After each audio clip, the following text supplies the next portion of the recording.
Right guys, quick one today. Just going to talk you through what's currently on the car. The engine is an EU3 1.6 Ford Sigma engine. It's approximately 150 horsepower. It's had a few upgrades from the factory. They include cams, remap, a little bit of work here and there, but it's a factory modification option. So I'm just going to run you through a little bit of what we're planning with this catalytic converter delete. What we're going to do, we're actually going to get rid of this, and we've got a 4-to-1 header, a new one. We're going to have welded to a straight piece of pipe, which is going to go between here and the main silencer, and hopefully we're going to get some power back that is lost and restricted within this catalytic converter. So here you can see the manifold coming out of the bodywork, and what we've got here on the car, which is Caterham original spec, is a female manifold going into a male collector. So that means that these collector pipes sleeve inside the manifold. What we've got on the new one, because of the size that I could get this in, this is actually going to be female fitment on this end, sleeving over the manifold, making it male.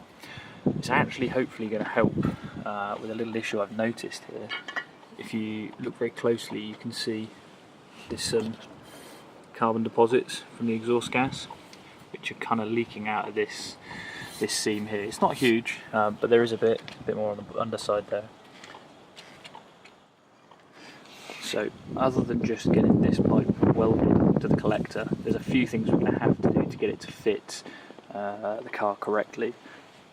Just going to run through those. So what we're going to have to do is, the way that it fits the manifold to the collector is via these little spring clips.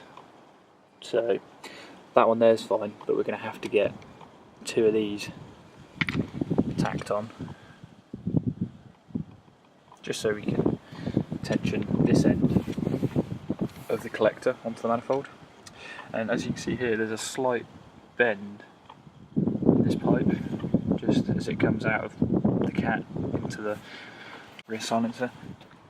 So if I show you from above, you can see that there is a slight kick in this pipe. It's only a few degrees, but it's going to be enough that it's not going to fit if we don't put that bend in there. So we're going to get the pipe bent, we'll get it welded, and we'll go from there. The final thing we're going to have to do is get a lambda boss fitted. So if you can see here where the lambda oxygen sensor fits, we're just going to have to get a nut. I believe it's M18 by 1.5 thread size. We'll get that welded on just so that the ECU has a reading. So it's pretty cold. It's the first weekend in the new year. We're hoping that this is going to get done before Silverstone, because I think it's going to be a great addition to being on the track, and yeah, it should be good. I'm hoping we're going to get a bit of power and hopefully a bit more of a raspy noise, a few pops and bangs.